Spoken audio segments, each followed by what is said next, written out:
तो कहानी की शुरुआत होती है और हमें रोजर नाम के एक लड़के को दिखाया जाता है जो कि अपने स्कूल की छुट्टियां होने के बाद वो अपनी घर आ रहा था और उसको घर छोड़ने के लिए उसकी घर की नौकरानी आई होती है। यहाँ पर हम देखते हैं कि रोजर अपनी नौकरानी को देखने के बाद मन ही मन बहुत ही ज्यादा खुश हो रहा था। अब हम देखते हैं कि वो घर पहुंच जाने के बाद अपनी मॉम से मिलता है, लेकिन उसकी मॉम की नजर उसके गीले पैंट पर पड़ जाती है। दरअसल यहाँ पर हम जान पाते हैं कि रोजर ने अपनी नौकरानी को देखते हुए अपनी पैंट को गीला कर लिया था, जिसको उसकी मॉम देख लेती है। अब अपने घर के अंदर जब वो आता है तब वहाँ पर वो अपनी सिस्टर से भी मिलता है, जिसके बाद उसकी सिस्टर उसे अपना घर और जंगल घुमाने के लिए लेकर जाने लगती है।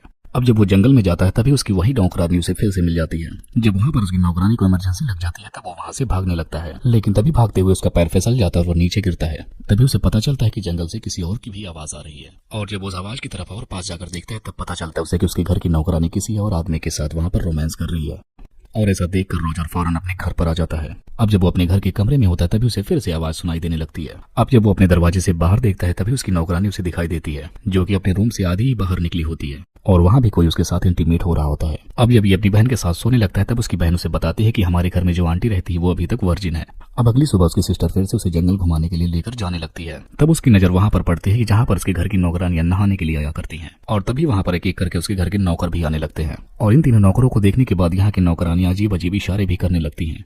अब इसके बाद हम देखते हैं कि रोजर नौकरानियों को और भी करीब से देखने की कोशिश करता है, लेकिन वहीं का एक नौकर उसे ऐसा करते हुए देख लेता है और उसको वहां से फौरन जाने के लिए कहने लगता है। तभी उसे वहां पर उसकी सिस्टर मिल जाती है, जो कि उससे पूछती है कि अब तक तुम कहाँ गायब हो गए थे। अब इसके बाद उसकी सिस्टर उसे पास ही की चर्च में लेकर जाती है और उसको वहां से चर्च की छत पर लेकर जाती है। और वहां पहुंचने के बाद वो दोनों देखते हैं कि वहां पर रोजर की आंटी आई हैं, जो कि चर्च के फादर से कहती हैं कि जब से हमारे घर में रोजर आया है तभी से मैं उसे पसंद करने लगी हूँ और मेरा बस दिल कहता है कि मैं उसके साथ अपनी हर रात गुजारूं। अब जब रोजर को ये बात पता चलती है तब वो बहुत ही हैरान हो जाता है। अब वो उसकी आंटी को बहुत ही करीब से देखने की कोशिश करता है ताकि वो उसे अच्छे से देख सके। तभी वहीं पर वो चर्च के फादर के पास गिरकर उल्टा लटक जाता है। तब वहां पर चर्च के फादर उसे पकड़ लेते हैं और उसकी शिकायत उसकी मदर से करते हैं। तब उसकी मदर पूछती है कि आखिर इसकी सजा क्या होनी चाहिए। तब फादर कहते हैं कि इसे पीछे से 100 बार मारा जाए, और ये सब कुछ उसकी नौकरानी और सिस्टर देख रही होती है। अब इतना सब कुछ होने के बाद हम देखते हैं कि रोजर अपनी सिस्टर के साथ फिर से सोने के लिए आ जाता है, लेकिन तभी वो बाहर देखते हैं कि उसकी एक नौकरानी फिर से किसी के साथ इंटीमेट हो रही होती है।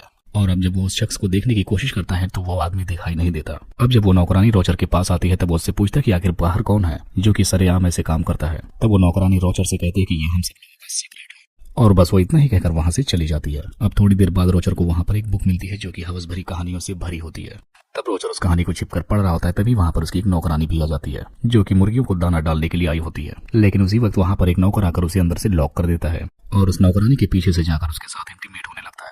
अब अगले दिन हम देखते हैं कि रोजर एक नौकरानी को अपने कमरे में बुलवाता है और उसे वहां पर टच करने की कोशिश करता है, लेकिन तभी वहां पर दूसरी नौकरानी भी आने लगती है, जिसे देखने के बाद रोजर वहां से भाग निकलता है। अब यहाँ पर भी रोजर को कुछ नहीं मिलता, जिसके बाद वो घर जाता है। तभी उसे रास्ते में एक नौकरानी मिलती है जिस पर पीछे से वो हमला कर देता है। अब वो नौकरानी पहले तो उसे मना करती है, लेकिन फिर बाद में वो भी मान जाती है। अब अगले दिन घर के सारे मर्द किसी काम से बाहर चले जाते हैं, तब इसका फायदा रोजर उठाता है।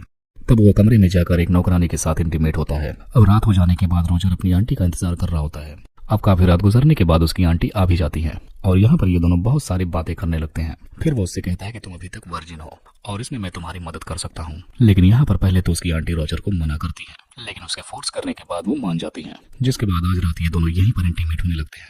अब कुछ देर बाद वहां पर हेलेन नाम की नौकरानी आती है, तभी रोजर उसे पकड़ लेता है और यहाँ पर उसके साथ भी इंटीमेट हो जाता है। अब अगले दिन हम देखते हैं कि रोजर अपनी हवस मिटाने के लिए अस्तबल में जाता है, जहाँ पर रोजर एलिसा को सेड्यूस करने लगता है और यहाँ पर वो इसके साथ भी फिजिकल रिलेशन बना लेता है। अब यहाँ पर हमें पता चलता है कि रोजर ने अपने घर की किसी भी लेडी को नहीं छोड़ा है।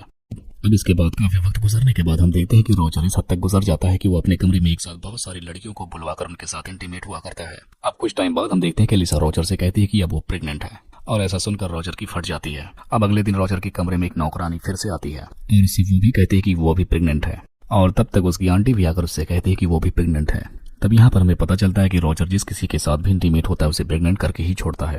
अब इसके बाद यहाँ पर रोजर की स्कूल की छुट्टियां खत्म हो जाती हैं और अब वो अपने स्कूल वापस जाने के लिए रेडी हो रहा होता है। तभी वहाँ उसके पास एक और लड़की आती है जो कि उससे कहती है कि वो भी प्रेग्नेंट है और ये बेबी तुम्हारा है। और ऐसा सुनने के बाद रोजर और भी ज्यादा शॉक्ड हो जाता है और आखिरकार रोजर सारी लड़कियों को ऐसे ही छोड़कर अपने स्कूल वापस चला जाता है। और इसी को दिखाते हुए इस कहानी का यहीं पर एंड हो जाता है।